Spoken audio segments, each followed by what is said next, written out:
Hi, thanks for giving me the opportunity to say a few words. Essentially, I haven't planned to pitch anything for today, so apologies, don't have any slides to show. So I guess we'll have to appeal to everyone's imagination. Basically what we do, George Black Consult Limited is the company that I work with, and we're looking to do two things. So two applications, and we're looking for a consortium that is interested in, let's say, adding another string to their bow. Because these two things, I think they're quite interesting, each of them in their own sense. So one of them is what's called self-optimizing networks. So self-optimizing networks, pretty much, if you can imagine a motorway that's covered by 5G, and there is an accident on the motorway.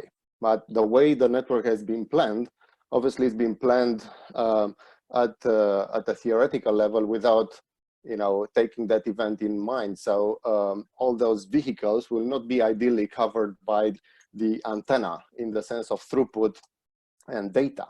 And what self-optimizing networks do, they reroute the antenna to make it focus on that specific area. And they achieve that movement of the antenna using a certain AI software that identifies the patterns for activities that are relevant for the network and informs the network to act accordingly. So that would be one case. And that case is not only about accidents on motorways, but that is actually quite a wide space in there. And this has actually been identified by a couple of universities in the world as one of the most interesting and important space for developing of mobile operators in the next decade. And we've got a solution, a software solution for it, which is a TRL6/7. So it's kind of, it's ready for being implemented. And another example of the same case would be, someone mentioned sports. So, you have a high concentration of people attending a sports event, but you don't have that network coverage to support it.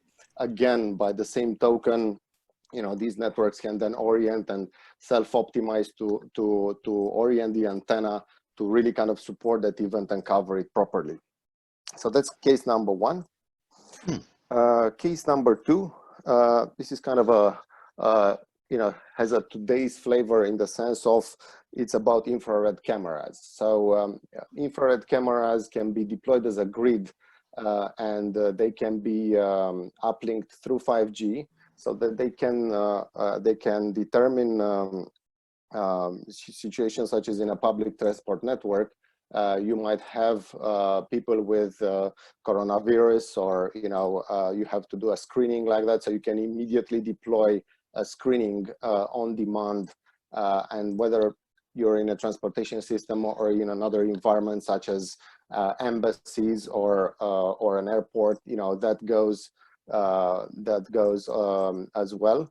And we also provide the software to achieve that. So this is kind of the two things that for anyone that's looking to perk up their sort of solution and add another string to their bow in that sense, this is what we can bring to the table.